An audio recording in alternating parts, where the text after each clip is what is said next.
their tyres. These are rear-wheel drive cars. We've seen most of the cars today have been front-wheel drive.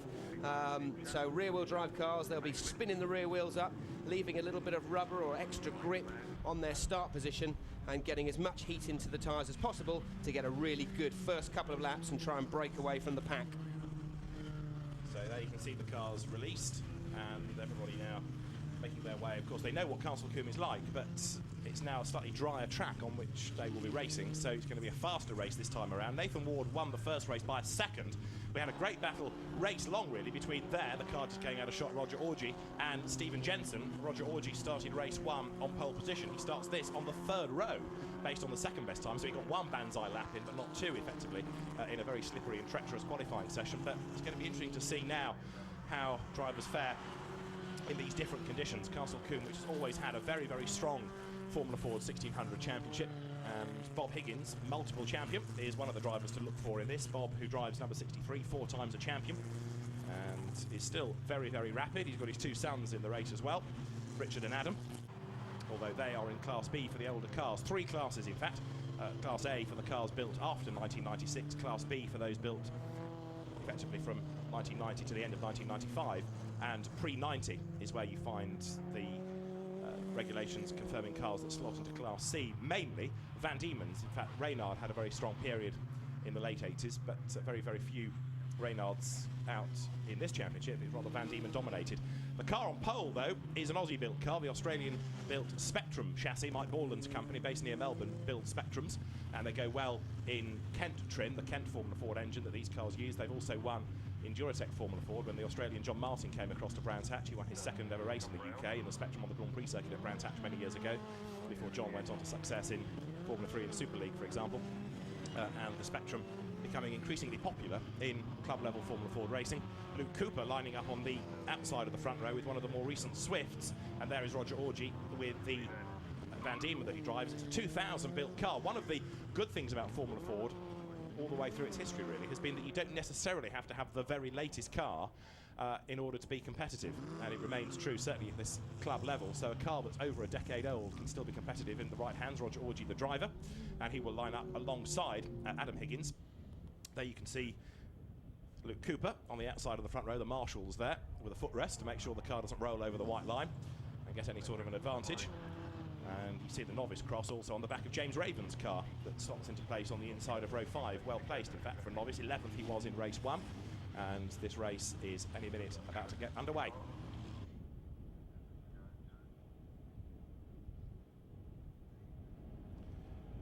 So for 12 minutes of action, the Castle Combe Formula Ford 1600 Championship, supported by Startline, is going to get underway very soon. James Webster there, making his way up to the back of the grid. He should have alongside him Christopher Sinsbury, but that was a car we saw in the tyre barrier, Chris Sinsbury, in race 1, so he's not been able to repair it for race 2. Right, let's go racing. 5-second board is shown. Can Nathan Ward do the double here? Took his first ever win earlier on in the day. Lights go out, away they go. Another good start is made by Nathan Ward. Luke Cooper bogs down a bit on the change from first to second gear, and so he drops down the order. Roger Orgy makes a good getaway also, as does Stephen Jensen. It's going to be Nathan Ward leading. Jensen is second, and Roger Orgy third, and there's one car there being squeezed out onto the grass. Looks like one of the Higginses to me. Richard Higgins it is, who fly-mows his way back onto the tarmac, and thankfully did that without involving anybody else. Yeah, more like the cameraman, actually. You see the cameraman going, oh, hang on a minute. So, a bit eventful for the first lap for that young man in the red Formula Ford, but unscathed and back on the race, and look forward to him catching up the rest of the pack. Contact there, Ben Norton it was, getting airborne briefly, clipped somebody's rear wheel, and there's one that gets forced out wide. Is that Luke Cooper again? Yes, it is. The man that was second on the grid is having an absolute mare on this first lap, and there's more drama behind him as well. People getting crossed up coming out of the S's, so as the leaders survive all of that, 3 for the lead, it is Ward ahead of Jensen, ahead of Orgy, and then charging up on the inside 4th is Oliver White, going really well from 10th on the grid, and he's 4th, 2/3 of the way around lap 1. Yeah, great start there, and he's literally tucked up the back of that guy's gearbox in front of him. So really close racing further back there. You can see there's definitely going to be a move done in the next couple of corners. These two squabbling around just in the back of our screen there, going through now. Getting a good run, getting in the toe, so getting right behind that car, so using a pocket of air, and that was the incident we've just talked about at the first chicane at the S's. Okay, now, is that going to be easy to clear? There's no safety car deployed, I can't see yet. So, as there, David Vivian getting squeezed towards the grass. It's getting a bit demob happy, isn't it, in this second race? One or two greater risks being taken, possibly, as the leaders work their way out of Quarry, with Roger Orgy still there in that second place. Yellow flags wave. Quite a few drivers involved in that kerfuffle, as up they come now towards the S's. Yes, lots and lots of cars. Mostly they are on the escape road or out of the way. One car I think that might be close to the edge of the road was Vincent Mann's car. So the leaders go through, and as they accelerate their way now towards Hammerdown, we have got, by the look of it, a safety car on standby. So it may be that we go safety car at the end of this lap. Yes, the marshals have got the boards ready, and we will go safety car this time. That's going to bunch up the field, but for now they can keep on racing. And there's Ben Norton going to the inside line, but he couldn't get through, heading into Bobby's. Oliver White is fourth, and there was contact there. Look, and there's one car that goes off with a broken wheel. That might be Alex Ames. Drivers there look to see the flags and the safety car boards and stick their hand in the air and say, I'm going to go slowly in a moment.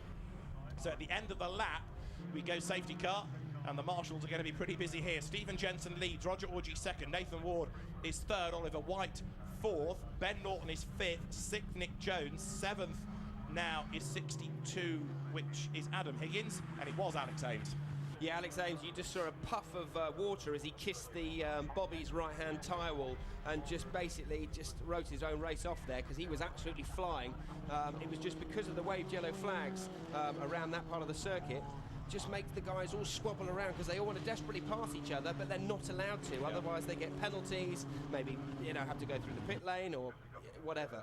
So lots of cars there for the marshals to deal with, and you can tell, being the second race of the Formula 4 race today here at Castle Combe, it's a drying circuit, so you can see these guys really keen to prove themselves, and also the marshals have got a busy job in getting these cars. So look at the start again while the marshals move all the wrecks out of the way. That's decimated Class C, by the way. I'll come back to who we've lost in a moment. Nathan Ward made a good getaway with the yellow Dayglow nose on the car. Stephen Jensen with him, and then look at this, 3-4 abreast. Something had to give, and in the end it was Richard Higgins, who was a whisker away from the Armco there, managed to get himself back onto the circuit, and that could have been a whole lot worse. Now, we've lost Alex Ames, we know. Also missing from the first lap, Paul Barnes has gone, so has Glenn Finns Van Diemen, so also Stephen Masters Swift got caught up in it. I think so too did Steve Chapman. Pete Dickox has gone, I'm afraid to say, and Ian Houston, and their car 83, which is Vincent Mann, and Stephen Racegirdle. That means there is only one car left now in Class C for the oldest cars, so it's a class that has been somewhat decimated.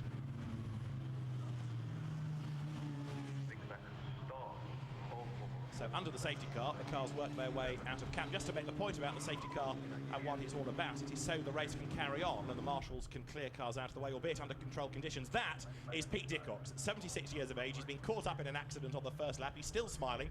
Great chap, Pete, and long may he continue to enjoy his racing and come to Castle Combe. He is, as I say, very much a local hero, and in the cut and thrust world of Formula 4, he may not be as successful as one or two others that put as much effort in, but he loves his motor racing. Great competitor. Just got back from a holiday in New Zealand to come racing, especially, and ends up on lap one with a damaged car out of the race. But still smiling though. Exactly, great, you know, great attitude there, and when you are that age, still driving a Formula Ford as fast as he is, why not? Are you going to be racing at 76? Do you think? Still? I hope so. I hope so. Just want to mention really Vince Mann. I met him earlier today, and he's running with Madder Racing, a guy called Adam who runs that team. That's a real shame for them. They put a lot of effort into running their cars, and just a real shame really that it's ended up in bits really. One of the good things about full grids is good racing. A full grid on the first lap, if something goes wrong, means you can all get tangled up in an incident. These laps count within the duration, so as you can see, Pete Dickox's car there stranded on the inside of Earl Paddock. We've got around about 6 minutes to go, and the driver's keen to get on with this as soon as they can. Yeah, 6 minutes to go, David. Literally took the words out of my mouth. This is going to be a real sprint, so we're probably going to see a good few laps of dicing for these guys.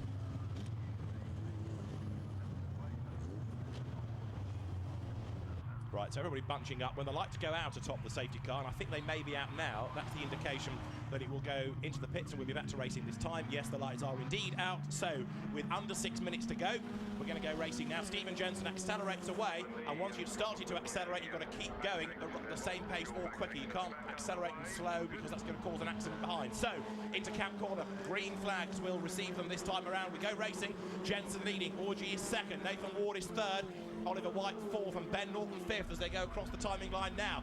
Is Ward going to be able to come back there from third place and do the double, or can Stephen Jensen take a win that we thought he might get earlier on in the day?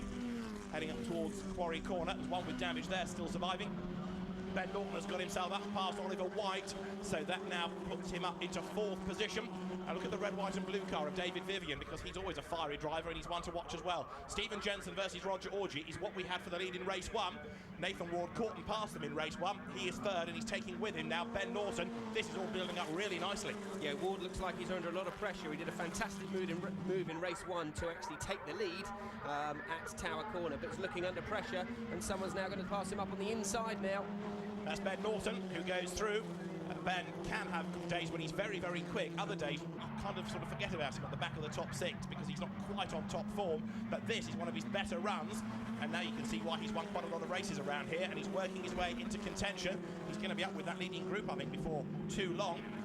There's one car, but he's being shown the mechanical warning flag, but it is for one that's not got the correct number according to the timing screen. So as the leaders go past the pits now, the leading 3 are covered by 9/10, and Ben Norton's just done the best lap of the race. He's inching up onto the back of that leading group. We've got 4 minutes then of the race still to go, and Roger Orgy there in the white and green car trying to work out where the gap is to get past the spectrum of Stephen Jensen.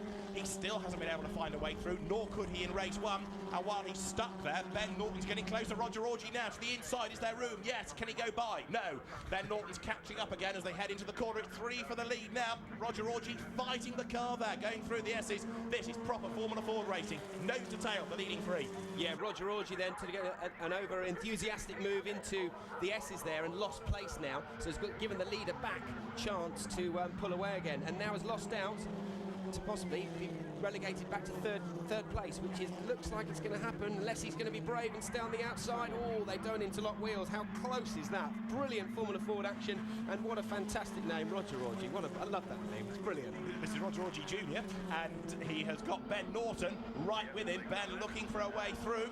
Down they come towards camp. There is Nathan Ward in 4th place. Oliver White in the black car is 5th as they come across the line. And Ben Norton, who has been chipping away at the gap. It's a case of chipping Norton, I suppose. He's on the back of Roger Orgy now, and the gap between them is 0.2 of a second. He's got the run, he's got the toe.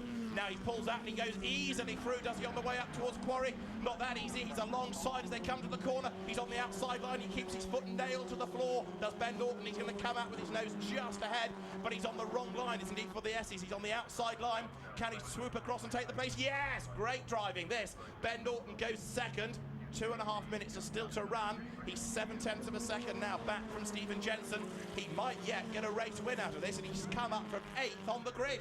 And he's a good 5/10 quicker than anyone else on the circuit. He did that move on Orgy just then, and as he came through the chicane, you saw a bit of opposite lock from the young lad driving the Formula Ford there through Castle Combe. Slippery but drying circuit now, and just a great executed move. Can he now do it again to take the lead?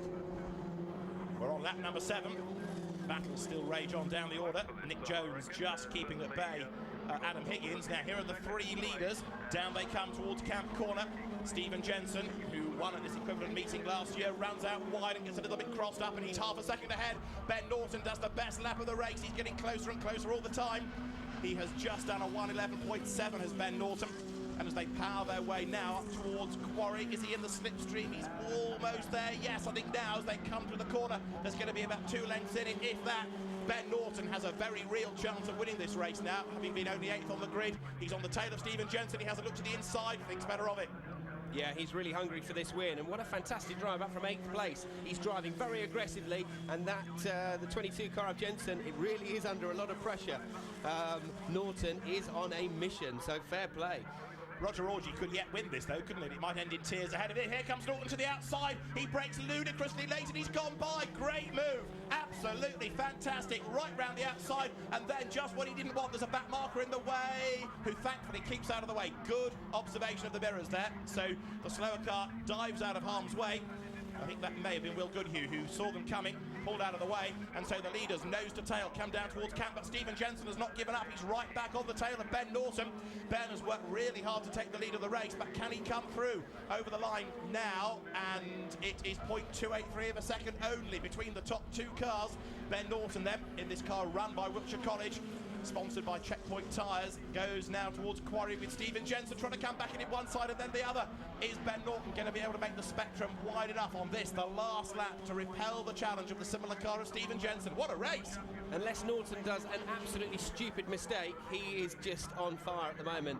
So let's have a look. Taking the lead, he's into the toe, he ducks out from and then goes to the outside of Tower. So very, very similar to what Ward did, but only passing one car this time. And the back marker, brilliant. Hats off to the back marker then for staying out the way. He could have easily turned in. Great move. So we're still dominating. Can Jensen get on the brakes as late as Norton did a second ago? No, Norton is absolutely flying. He's got really good pace on the exit of these corners, and this is the last couple of turns now here at Castle Combe. Last lap for the Formula Fords. Ben Norton leads, but Stephen Jensen might get a good exit from Bobby's and might just get a tow and might just challenge at Camp Corner, so it's not a done deal yet. Ben Norton's in the box seat. Stephen Jensen is chasing him, but the checkered flag is already ready to be waved, and it's going to be waved at Ben Norton to win a tremendous race for the Castle Combe Formula 4 1600s by 0.2 of a second. That's all. 0.8 covers the top three. Roger Orgy came through in third place.